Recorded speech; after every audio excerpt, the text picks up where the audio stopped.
Operation सिंदूर के बाद से भारत लगातार पूरी दुनिया को कहता रहा कि भारत में आतंकवाद को फैलाने के लिए पाकिस्तान एक और आतंकवादी संगठन को खड़ा कर रहा है और वो आतंकवादी संगठन लश्कर-ए-तैयबा का मुखौटा आतंकी संगठन टीआरएफ है।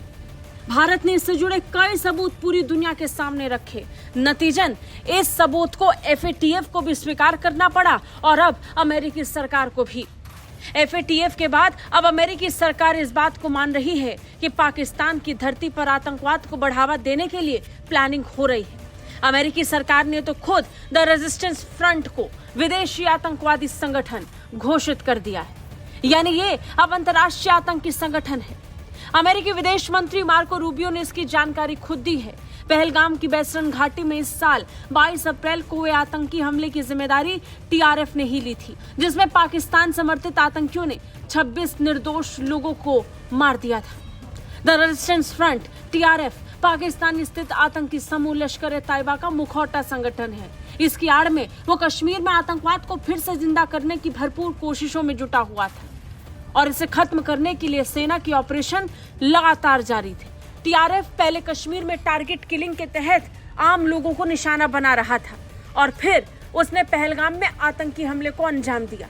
मार्को रूबियो ने इस आतंकवादी संगठन को लश्कर-ए-तैयबा का मुखौटा बताया, जो कि संयुक्त राष्ट्र द्वारा घोषित आतंकवादी समूह है जिसका मुख्यालय पाकिस्तान में है। रूबियो ने एक बयान में कहा, टीआरएफ को आतंकवादी संगठन घोषित किया जाना हमारे राष्ट्रीय सुरक्षा हितों की रक्षा करने, आतंकवाद का मुकाबला करने और पहलगाम हमले के लिए न्याय के प्रति ट्रंप प्रशासन की प्रतिबद्धता को दर्शाता है। टीआरएफ ने पहलगाम हमले की जिम्मेदारी ली थी, जिसे अमेरिकी अधिकारियों ने लश्कर-ए-तैयबा द्वारा 2008 में किए गए मुंबई हमलों के बाद भारत में नागरिकों पर सबसे घातक आतंकवादी हमला बताया था। टीआरएफ को अमेरिका द्वारा फॉरेन टेरर आउटफिट घोषित किए जाने से उसके सदस्यों पर अब कड़े वित्तीय और यात्रा प्रतिबंध लागू हो जाएंगे।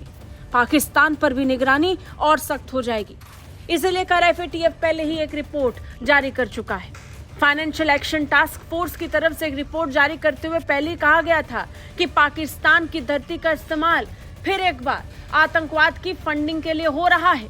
एफएटीएफ की उस रिपोर्ट में सीधे सीधे पाकिस्तान का नाम लिया गया था और अब अमेरिका सरकार खुद इस बात को स्वीकार कर रही है कि टीआरएफ, जो कि लश्कर-ए-तैयबा से जुड़ा हुआ है और पाकिस्तान से ऑपरेट हो रहा है, वो बड़े स्तर पर जम्मू कश्मीर में आतंकवाद को फैलाने के लिए जिम्मेदार है। यानी अमेरिका अब आतंकवाद के खिलाफ लड़ाई में भारत के साथ खड़ा है।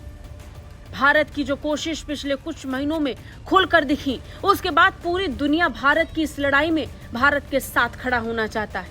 भारत ने तो अपना ऑपरेशन सिंदूर अभी तक खत्म भी नहीं किया। आतंकवाद को जब तक खत्म नहीं किया जाएगा तब तक ऑपरेशन सिंदूर जारी रहेगा, ये प्रधानमंत्री मोदी पहले ही कह चुके हैं।